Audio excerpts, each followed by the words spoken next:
Good morning sir. Good morning. तो मेरे दिमाग में ना कई दिनों से एक बातें घूम रही थी, जैसे हम कभी भी मुसीबतों में फंस जाते हैं, मुसीबतों में जैसे फंस गए तो हमें ना उस टाइम कोई रास्ता नहीं दिखता है, कोई रास्ता नहीं दिखता है।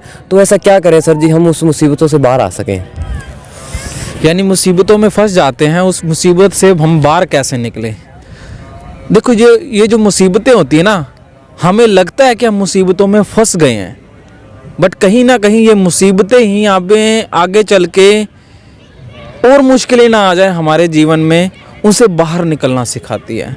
अगर आज हम इन मुश्किलों में हमें अपने फंसा हुआ महसूस करेंगे ना, आप ऐसा बनाओ अपने आप को कि ये जो मुसीबतें आई हैं ना, ये आपको फंसाने के लिए नहीं आई हैं, बल्कि ये मुसीबतें आपको सिखाने के लिए आई हैं, निखारने के लिए आई हैं। इस मुसीबत को अगर आप फंसा हुआ समझोगे तो आप वाकई में फंस जाओगे। इन मुसीबतों को आप ऐसा समझो कि ये मुसीबत नहीं है।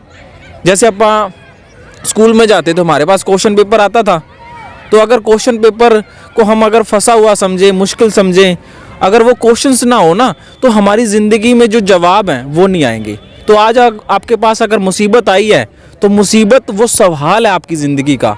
अगर ये मुसीबत, ये सवाल ना हो ना, तो आपकी ज़िंदगी का कोई आपको जवाब नहीं मिलेगा। तो ये मुसीबत आई है, ये आपका सवाल है, और अब आपने इस सवाल का जवाब निकालना है। और ये जवाब निकाल लिया आपने, तो आपके जीवन में और जो आगे आएंगी मुसीबतें, जो भी एक सवाल हैं, उन सवालों का जवाब भी आपको धीरे धीरे करके मिलता जाएगा।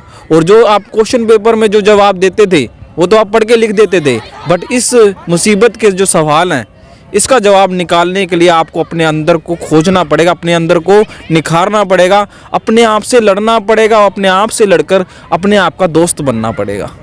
ठीक है जी। बहुत अच्छी लगी मुझे ये बात। मैं कहने का मतलब ये है, जैसे हमें कोई मुसीबतें आती हैं, वो हमें कुछ सिखाने के लिए मुसीबतें आती हैं, ना कि मुसीबतों को मुसीबत बनाने के लिए आती है।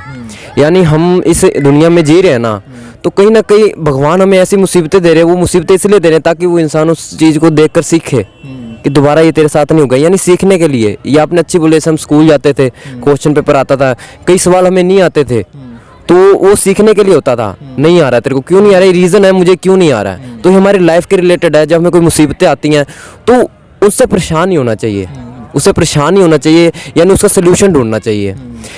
कई बार क्या होता है कि कई परेशान होके तंग आ जाते हैं कि मेरे साथ ये क्यों हो रहा है, वो अपने आप को दोष देने लग जाते हैं, मैं ऐसा हूँ, मैं बुरा हूँ, और भगवान मेरे साथ ऐसा करता है, भगवान बुरा है, वो भगवानों को दोष देने लगता है। वो ये नहीं सोचता कि इसका सोल्यूशन कैसे निकलेगा। बिल्कुल बिल्कुल। कहने का मतलब है, जब प्रॉब्लम को अपने ऊपर हावी होने दोगे ना, तो प्रॉब्लम से आप हार जाओगे। जब आप प्रॉब्लम पे हावी हो जाओगे तो प्रॉब्लम आपको कुछ नहीं बिगाड़ सकता। यानी कहने का मतलब है, आप प्रॉब्लम का सोल्यूशन निकालोगे उसका। तो बहुत अच्छी लगी सर बात मेरी। और एक ये भी है कन्हैया जी, देखो जो मुसीबत होती है ना, देखो आज तक जब तक हमारे पास खुशी होती है, हमारी ज़िंदगी में कुछ नहीं अलग हो रहा होता, तो हमें लगता है कुछ अलग नहीं लगता है हमारी। जब मुसीबत आती ना, तो ये मुसीबत एक टर्निंग पॉइंट होता है कि अगर आप इस मुसीबत से निकल गए ना, तो आपकी अब ज़िंदगी बदलने वाली होती है। तो ये मुसीबत को आप एक टर्निंग पॉइंट भी कह सकते हैं, अपनी ज़िंदगी को बदलने वाला। बट अगर कोई लोग इस मुसीबत को ऐसा समझते हैं कि मुसीबत में फंस गए हैं, तो वो उसका डेथ पॉइंट भी हो सकता है। तो यही डेथ पॉइंट है आपका। जो मुसीबत को मुसीबत समझने लगता है वो उसका डेथ पॉइंट है। जो मुसीबत को सिखाने वाला, निखारने वाला समझता है, वो अपनी ज़िंदगी को टर्निंग पॉइंट मान लेते हैं। ठीक है जी। देखो ये भी बात अच्छी लगी मेरे को। देखो कहीं ना कहीं उस मुसीबतों से हमारा भला होता है। देखो कहने का मतलब ये है, जैसे कोई बड़ी मुसीबत आने वाली है, तो उसको गॉड क्या करते हैं, उसको छोटी मुसीबत से टाल देते हैं। यानी कोई पहाड़ टूटने वाला, तो उसको अब वो छोटी मुसीबत उसको टाल देते हैं। ठीक है। तो मुसीबतें कोई, कहने का मतलब ये है, जो मुसीबतें इतनी पार्ट होती हैं, अगर हम मुसीबतों से नहीं लड़ेंगे ना, तो हम कंफर्ट जोन में आ जाएंगे, फिर हम आगे आके नहीं लड़ पाएंगे उनसे। भगवान कहीं ना कहीं हमारा भला चाहता है, ताकि इसे अभी मुसीबतें देता हूँ, ताकि ये मजबूत हो जाए, सीख जाए, यानी सेल्फ मोटिवेट हो जाए बंदा। तो इसमें से क्या होता है, आज के टाइम में 100 से 5% ऐसे लोग हैं जो मुसीबत से लग के सेल्फ मोटिवेट हो जाते हैं, नहीं तो कई सुसाइड कर लेते हैं या कई डिप्रेशन में आ जाते हैं। बिल्कुल बिल्कुल। और आपकी इसी बात से मुझे याद आया, और जो अपनी वीडियो देख भी रहे हैं, देखो मुश्किलों का ज़िंदगी में आना, it is a part of life, और मुश्किलों से बाहर निकल जाना, ये है हमारी ज़िंदगी का आर्ट ऑफ लाइफ। तो आर्ट ऑफ लाइफ सीखिए, पार्ट ऑफ लाइफ मुसीबतें हैं ही, बस आर्ट ऑफ लाइफ सीखना है। तो इससे मेरे को एक बात याद आ रही, देखो चाय में जो मलाई होती है ना, उसको जमने से नहीं रोक सकते। ऐसे मेरा दुख है, दुख आएगा दुख को आने से नहीं रोक सकते।